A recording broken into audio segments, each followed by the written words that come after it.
Before there was Holland. Before there were counts and cities and castles of stone. There was a river. And along that river, a story flowed of people, of bloodlines, of ancient oaths. The House of Arkel, one of the most respected and powerful noble families of medieval Holland, was not born in obscurity. Behind their banners and castles lay a deeper origin. One that traces through the mists of legend, along the Rhine and Danube, through the heartlands of Germania, into the courts of the Merovingians, the halls of Sicambrian chieftains, and even further back into the myths of Troy. This is the ancestral journey of the Lords of Arkel.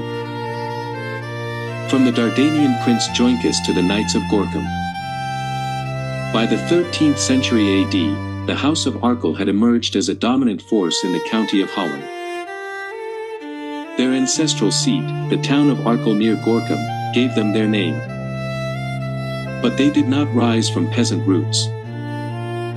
They were knights, landholders, and bannermen to the counts of Holland, eventually carving out their own sovereign domain in the heart of the Low Countries. The Arkels ruled over Gorinchem, Leerdam, and parts of the Alblasserwoord and Bommelerwoord. They built castles, founded churches, and established toll rights. Jan I, Jan II, III and IV, Otto, and Jan V, their names mark a lineage of authority that rivaled the might of counts and dukes. But even by the 1200s, the Arkels spoke of older blood. Their heraldry was said to carry echoes of ancient warriors and royal ancestors. The Sicambrians, a powerful Germanic tribe first mentioned by Roman historians. They lived along the Lower Rhine, near modern-day Cologne and the Dutch-German borderlands. Tacitus and Strabo describe them as fierce horsemen, allied at times with Rome, at other times resisting. They fought Julius Caesar, they crossed the Rhine, and they disappeared as a named tribe by the 3rd century, absorbed into emerging confederations like the Franks. It is here that tradition connects the House of Arkel to the roots of Europe. The Sicambrians, according to both medieval and Renaissance genealogists, were not just wild tribes. They were descended from noble stock exiles from a greater, older world. The Frankish Chronicle of Fredegar, and later writers like Johannes Trithemius, assert that the Franks descended from Trojan refugees. According to legend, after the fall of Troy, not all its survivors vanished. Some, like Aeneas, went to Italy. Others followed a different path. One of these was Joincus, a prince of Dardania, the inland kingdom allied to Troy. Dardania, ruled by the House of Dardanus, was kin to Priam of Troy. Joincus, as the tale goes, led his people northward, through the Balkans and Danube basin, settling eventually in the region that would become Paeonia, Moesia, and Pannonia. From there, his descendants pressed west, joining the waves of Indo-European tribes moving into Central Europe. Over centuries, the memory of their Trojan origin was preserved in noble lineages coded into symbols, epics, and bloodlines. By the time the Franks emerged as a dominant people of northern Gaul and western Germany, they too claimed this origin. The Merovingian dynasty, the first royal house of the Franks, claimed descent from Francus, son of Hector of Troy. Though mythical, this origin was a core identity element for Frankish nobility throughout the Middle Ages. By the 10th and 11th centuries, the Frankish Empire had fragmented. But its noble houses continued to dominate Western Europe. The Arkels, through land grants, marriage, and local power, emerged as an independent force.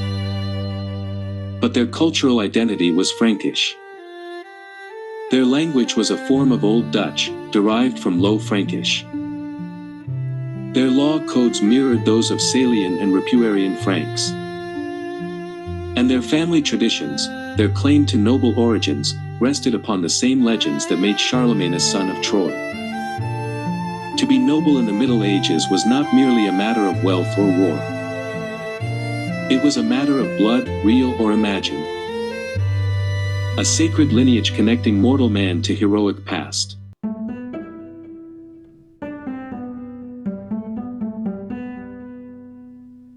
In chronicles, the Arkels were often described as ancient and venerable. Even their enemies, such as the Hollandic counts, treated them as peers, not as upstarts. The Arkels' refusal to kneel fully to the counts, their claim to allodial lands, and their bearing in court suggest a family that saw itself not just as feudal lords, but as princes in their own right, descendants of kings. In the history of the medieval Low Countries, few noble families commanded the same blend of respect, fear, and controversy as the House of Arkel. Tracing its roots to the 13th century, the family emerged as influential lords in the central riverine regions of Holland. Their dominions stretched across fertile, strategically located lands, with Gorinchem bustling and rich at its heart. At the pinnacle of its power stood John V van Arkel, a man whose life and reign would encapsulate both the zenith and the undoing of his lineage. Born into power, educated in the arts of war and governance, and raised amidst the turbulence of the Hook and Cod's wars, Jan became not only a political operator but a proud regional prince in all but name. Born in 1362 in Gorinchem to Otto van Arkel and Elizabeth of Bar-Pierpont, Jan inherited a legacy of political acumen and territorial ambition. His father, Otto, had significantly expanded the family's holdings, acquiring the lordship of Haastrecht and granting town privileges to Gorinchem, Hagestein, and Leerdam. Jan's early life was marked by strategic alliances. He married Joanna of Jülich, linking the House of Arkel to the influential Duchy of Gelders. This union not only elevated Jan's status but also positioned his descendants for significant roles in regional politics. Serving as treasurer to the Count of Holland between 1392 and 1394 and elevated to the prestigious rank of Banderheer, Jan's early career was marked by loyalty and administrative acumen. However, the tensions between local autonomy and centralizing power were mounting, and Jan van Arkel would become the central figure in this age-defining conflict. One major event documented across multiple manuscripts is the 1392 murder of Alide van Poelgeest, mistress of Count Albrecht of Bavaria. This incident would ignite the rivalry between the Hooks and the Cods. Alide's father was a staunch Cod, as was Jan van Arkel. Her assassination was widely believed to have been orchestrated by the Hook faction to weaken the Cod presence at court. More controversially, suspicion fell upon Count Albrecht's son, Willem van Oostervent. Chroniclers suggest that Willem, who leaned toward the Hooks, sought to undermine his father's allies, including Jan van Arkel. Some even claim Willem had a role in planning the murder or used it to manipulate court politics. When Albrecht discovered the plot, or believed his son was involved, he banished Willem from Holland. The exile was public and humiliating. In Willem's eyes, Jan van Arkel was to blame. That enmity would define the coming war. The late 14th century witnessed a gradual and then dramatic escalation in friction between the Counts of Holland and their powerful vassals. The House of Arkel, asserting its dominions as allodial, independent and owing no feudal duties except for a single fortress held in fief, was increasingly seen as a threat to the ambitions of Duke Albrecht. Jan V had expanded the Arkel lands eastward into the Baumler and Tielerwood regions by 1400, shoring up alliances with Gelders and exerting control over toll routes critical to commerce. Yet it was this very expansion, combined with rising urban resentment from cities like Dordrecht, favored by Holland, that triggered a geopolitical crisis. In 1401, Jan severed his allegiance to Albrecht, a brazen declaration of autonomy. The result, the Arkel War. Jan's campaign opened with a failed attempt to seize Oudwater. Though unsuccessful, it symbolized his intent to challenge comital authority directly. The retribution was swift. Gissenburg Castle was destroyed, and the villages of Werkendam and Alblasserdam were pillaged and burned. These attacks, primarily aimed at the agrarian backbone of the Arkel's enemies, caused profound suffering. In this period, the countryside of Holland was still recovering from the devastations of the St. Elizabeth's flood. The war now reintroduced chaos to these hard-won lands. Farmers lost homes, livestock, and lives. Entire communities were reduced to ash. Despite the horrors, Jan achieved notable military success. Near Hornar, his forces ambushed and defeated a Hollandic contingent, capturing many prisoners who were paraded through Gorinchem. But Holland retaliated with force. Willem van Oostervent, Albrecht's son, gathered a broad coalition troops from Haarlem, Leiden, Amsterdam, and even Frisia. The destruction of Hagestein and subsequent attacks deep into the Arkel's territory signaled a new scale of warfare. In 1402, the conflict reached its zenith. Albrecht and Willem besieged Gorinchem in a campaign of unparalleled magnitude. Reinforcements came from across the Low Countries, English mercenaries, Cleef's troops, Utrechters, and others. Gorinchem was encircled. The besiegers failed to coordinate effectively, allowing the Arkel's defenders to exploit gaps. In a stunning act of military ingenuity, Jan's forces launched a sortie using lime powder and the north wind to blind the enemy, capturing Floris van Borselen and killing high-ranking nobles. Another daring night raid broke through Hollandic lines. Despite overwhelming odds, Gorinchem held. The siege ended not through force, but diplomacy. Jan of Bavaria, brother of Albrecht, brokered a temporary peace in 1402. Yet the tension lingered. Albrecht's death in 1404 brought his son Willem VI to power, a man with deep animosity toward Jan V van Arkel. A vessel carrying valuable golden armor items belonging to Jan van Arkel, intended for a tournament at the Comital Court in The Hague, was seized in Rotterdam. The valuables were sent directly to Count Willem, who refused to return them. The insult could not go unanswered. The symbolic provocation at the tournament in The Hague renewed hostilities. Arkel's forces retaliated from Hagestein, pillaging villages in Utrecht. Yet they were repelled, and prisoners captured. In a dramatic countermove, Jan freed them and set Gorinchem aflame. The Count of Holland responded by razing both Hagestein and Everstein castles, critical Arkel strongholds. While external forces pounded at Arkel's borders, internal dissent grew. Long wars had depleted Gorincham's wealth and morale. Nobles and burghers, led by figures like Walraven van Brederode, began undermining Jan's authority. To understand the course of events during the Arkel War, one must first look closely at the nature of medieval warfare during the 14th and 15th centuries. The Count of Holland, like other feudal lords of the time, could only raise an army in his capacity as a feudal overlord. His noble vassals, knights who had pledged fealty to him, formed the core of his cavalry. They brought with them retinues composed of armed retainers, some mounted and others on foot. This feudal military service, especially when provided without direct payment, was usually of short duration. This limitation explains why the siege of Gorinchem in 1402 did not last long. The costs of such campaigns, especially when borne solely by the Count, such as Albrecht of Bavaria, could rise to immense proportions. Many military expeditions devolved into little more than raids, born out of necessity, or sometimes simply from a lust for plunder. Campaigns that promised rich spoils were particularly attractive to foreign knights. When offered sufficient pay, large numbers of these knights could be hired to join either side, and indeed, mercenaries were present on both sides of the Arkel conflict.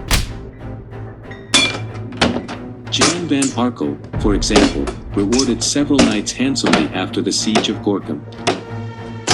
Albrecht of Bavaria managed to enlist English troops, contingents freed from the 100 Years' War during a temporary truce. As for the infantry, the cities provided their own militias. Most town charters clearly stated how many citizens had to serve in wartime. But often, in hopes of securing better privileges and increased regional security, towns would send even more soldiers than required. Unlike the peasantry, who were largely defenseless, the towns maintained organized military units. These town militias played a significant role during the Arkel War. A city of considerable size, like Dordrecht, Gouda, or Gorinchem, could quickly field a militia of several hundred armed citizens. Although not as well equipped or trained as professional knights, they displayed a strong sense of unity and civic pride. The knights were heavily armored. They wore chainmail shirts, mail hauberks, made of interlinked metal rings, sometimes reinforced with iron or steel plates to resist various types of arrows. Their horses, too, were often protected with metal armor. Both rider and mount were adorned with brightly colored fabrics, and occasionally even gilded decorations. After all, if one was to face death, should it not be with some measure of splendor? A knight, as a nobleman, was expected to die in honor and dignity. Only knights were allowed to wield the noble weapons, the lance and the sword. Their shields, richly decorated, often featured the colors red referred to as keel, silver, and gold. Red was especially prominent. It appeared on over 60% of all coats of arms and symbolized the right to high justice. The coat of arms of the Lords of Arkel featured two red embattled bars or fasces on a silver field. Infantrymen were far less elaborately outfitted. They typically wore a lighter type of armor than the mail hauberk, some of which could weigh as much as 35 kilograms when reinforced with metal plates. Their role on the battlefield was to absorb and break the cavalry charges of the enemy. They used longbows and crossbows, though their range rarely exceeded 350 meters. In addition, they carried axes, spears, and usually a knife or dagger, used not only for close combat but, grimly, also to finish off the wounded. Among the siege troops were also specialized men who operated the early forms of gunpowder artillery, cannons, hand cannons, and light field guns. These gunners were not held in much higher regard than the men who escorted the food convoys, assuming, that is, the army did not resort to looting for its provisions. Besieging a castle or fortified town, like Gorinchem, was never an easy task. Behind the walls, along with the local garrison and mercenaries, were often refugees and livestock from the surrounding countryside. The rural population, living in wooden farmhouses or huts, had little choice during raids and battles. As most peasants did not participate in the fighting, their only hope was to flee to the reed beds, groves, churches, or fortresses in the area. They could only pray that something of their possessions would be left intact after the fighting ended. More often than not, however, that hope was in vain. Farms were frequently set ablaze, livestock driven off, and crops either stolen or trampled. Famine and disease followed in the wake of war, claiming yet more lives and rendering the future grim and uncertain for the survivors. This destruction likely contributed to a decline in population density within the land of Arkel, though exact figures are lacking. In these troubled times, religion and superstition permeated every aspect of life. The church was itself in turmoil. The so-called Western Schism had divided Christendom, resulting in one pope in Rome and another in Avignon. This rift had a detrimental effect on the spiritual authority and unity of the church. The insecurity of life and uncertainty about the hereafter drove people to seek the nearness of the sacred. Disasters, plagues, and wars were interpreted as divine punishment or devilish torment. People believed they needed to do penance and call upon the saints for help. Traditional expressions of penitence included joining a monastery or practicing acts of charity.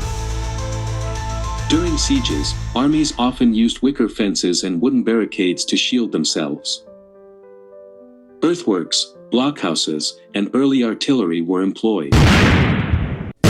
Attackers brought siege ladders and sometimes boiling oil, which defenders would pour over assailants during close combat. When not engaged in active operations, the besieging troops camped in colorful tents surrounding the city.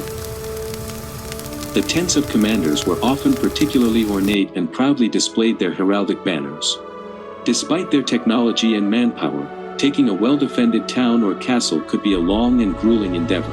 In 1406, during Jan's absence in Gelders, his own son, Willem van Arkel, staged a coup in Gorinchem. Backed by Holland-friendly nobles, Willem took control and sought peace with the Count.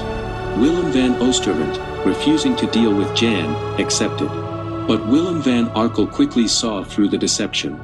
He reconciled with his father, yet the city's elites, fearing retribution, betrayed him in turn, offering Gorinchem and 80,000 French crowns to the Count in exchange for protection and privileges. For Gorinchem, the estimated population around 1350 was certainly not more than 4,000. The city played an important economic role in the river region. It was highly attractive to trade via the Merwede, Ling, Zederik, Lek, Meuse, Waal, and Rhine rivers, as well as by land roads and the ferry across the river Merwede, mainly with Brabant. Local products from the land of Arkel, both arable farming and livestock, river fish, wine, and other goods, were sold at the Gorinchem markets. There was a grain market at the harbor, a fruit market, a fish market, and a cattle market held in the Arkelstraat. Weekly markets, mainly on Mondays but also on Wednesdays and Fridays, for everyday products testify to lively trade and industry. There was a meat hall, shops for cloth cutters, wine cellars, warehouses. Most houses were built of wood, but gradually, more brick was used. A brickyard was located outside the city by the Ling, probably for the construction of the city wall and church. Merchants from Liège and Cologne had settled in Gorinchem. A number of merchants were already organized into a guild, such as the Cloth Buyers Guild from 1392. The guilds were associations of masters, journeymen, and apprentices. Each guild had its own patron saint and banner. Only burghers could become members, and rules were recorded in a guild charter. The government granted them a monopoly to practice their trade. This monopoly extended to the countryside by prohibiting outside trading. The guilds had not only an economic function but also a social one, supporting widows and orphans of deceased masters, maintaining hospitals and almshouses. They also had a military function, usually defending a section of the city wall. Becoming a citizen of Gorinchem required 8 years of residence, possession of certain financial resources, and approval by the alderman. This leads us to the city governance as it functioned during the Arkel War. Initially, the city administration and judiciary were one and the same, and the aldermen were appointed and sworn in annually by Lord Jan of Arkel. The two mayors, in turn, were appointed by Jan of Arkel in consultation with both the old and new aldermen. In 1407, under a new charter from William of Bavaria, many concessions were made to gain the support of the citizens against the Arkels. This charter was short-lived, however, as Gorinchem was soon retaken by Willem van Arkel. Since 1400, Gorinchem also had councils, chosen by the new aldermen, who would advise them in legal matters. According to the chroniclers of Gorinchem, the council in a broader sense consisted of the two mayors, the 7 acting aldermen, and the 7 former aldermen. Since almost all officials, the sheriff, the steward, the messenger, were appointed by Jan of Arkel, each with their own role, there was a tendency to prioritize the interests of their lord over those of the city. This likely played a role when, in 1407, the lords of Arkel were expelled from the city, yet Willem van Arkel, unwilling to yield, staged a bold recapture of the city that September. Though successful, the castle remained in enemy hands. War reignited. What followed was a slow demise. Without the castles at Hagestein, Everstein, and Gorinchem, the Arkels lacked the administrative and economic core of their realm. In 1409, the Arkels made a final, desperate decision. They ceded all their lands including Gorinchem to the Duchy of Gelders. In exchange, Duke Reinold granted them the lordship of Oyen, various toll rights, and an annual pension. Duke Reinold swore an oath never to sell the land, and because he himself had no children, Willem van Arkel was the first heir to his throne. Willem van Arkel was made captain general over all the lands of Jülich and Gelders. This strategic move led to renewed conflict between Gelders, the bishopric of Utrecht, and Holland. Yet this war proved too costly. Advised by his estates, who were reluctant to fund a prolonged campaign, Reinold returned the lands to the Arkels, allowing them to continue the fight independently. But Willem of Holland soon struck a diplomatic blow. He bought the Arkel's former lands from Reinold, who broke his oath and lost his honor, for 100,000 French crowns. A treaty was signed on July 26, 1412, and less than a month later, Count Willem VI of Holland entered Gorinchem as its new feudal lord. The lords of Arkel were betrayed and deceived by their own family. Count Willem VI ordered immediately the destruction of the Arkel's castle, changed the city's coat of arms, and sought to erase all traces of their legacy, though the name, Land of Arkel, persisted. Even after the fall of Gorinchem and the annexation of the Land of Arkel into Holland in 1412, Willem's animosity persisted. In 1415, Jan van Arkel was captured in Brabant, thanks to Count Willem's alliance with the Duke of Brabant, whose son Jan IV would later marry Willem's daughter Jacoba of Bavaria. Jan was imprisoned first in the prison tower in The Hague, then Gouda, and later in Zevenbergen, where he remained until 1425, 3 years before his death. Upon his release, he recovered only the modest domains of Leerdam and Skunnerwoord. Count Willem's rule saw not only conflict with the Arkels but also with other Catiline families, such as the Egmonds, from whom he seized Eiselstein. His only child, Jacoba of Bavaria, would go on to be the central figure in another tragic chapter of Holland's dynastic history. Count Willem VI died in May 1417. There were speculations that Willem might have considered a marriage between his daughter Jacoba and Willem van Arkel. The reasoning behind this proposal was that Willem van Arkel was a key player in the future of Gelders, a potential counterforce to the rising power of Burgundy. This marriage could also have ended the conflict between the Hooks and Cods factions, ensuring a peaceful succession in the region. However, a potential marriage between Jacoba and Willem van Arkel would have been unacceptable to the Hooks faction, who feared the Cods faction. Jacoba's marriage to Jan van Brabant was a political maneuver aligned with the Burgundians, which would help her maintain control over her territories.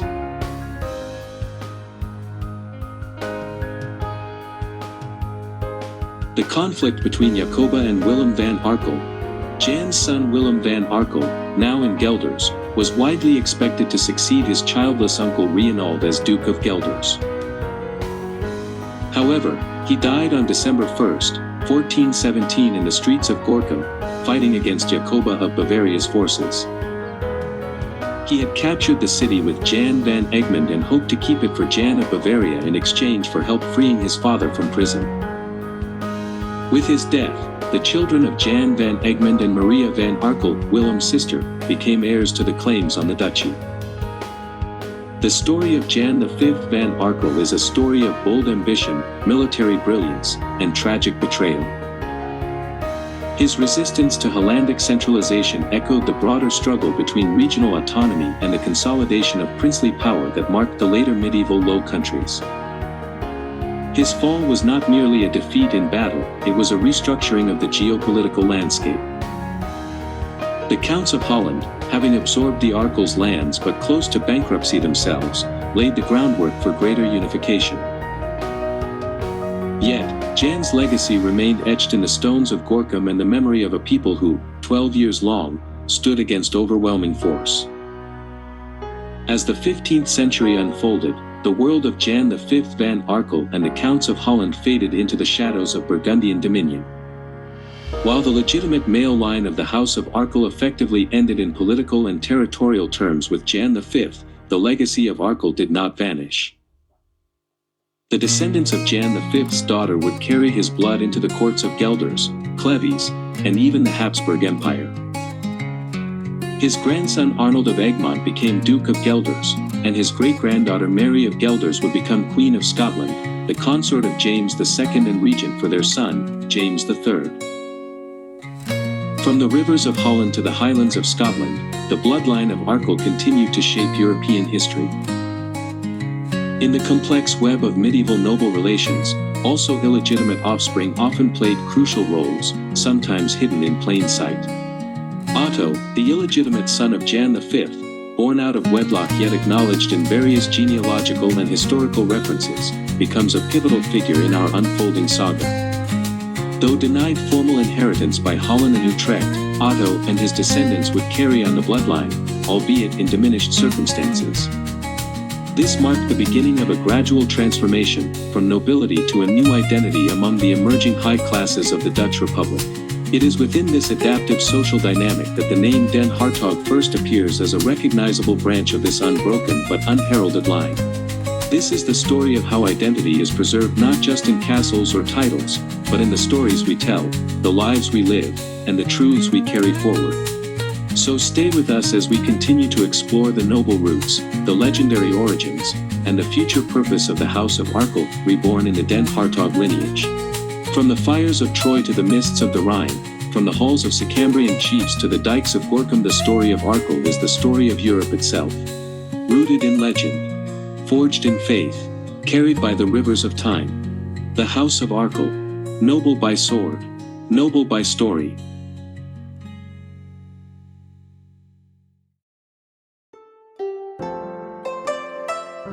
Thank you for joining me on this journey into our shared past. If today's episode sparked your curiosity about where we come from and where we're going, don't forget to like, comment, share, and subscribe to this channel. Search for Origin. Here, history, faith, and science come together to reveal the deeper stories that shaped our world. And if you're ready to walk in the footsteps of the past yourself, I now offer exclusive museum and city tours in the Netherlands and Germany. Discover the hidden layers of art, culture, and faith with a personal guide who speaks your language and knows the ground you're walking on. To book a tour or ask questions, reach out at dukes@tonline.de. That is DJOEKS@tonline.de, or look at the information in the channel's description. Your origin story is waiting. See you all in the next episode.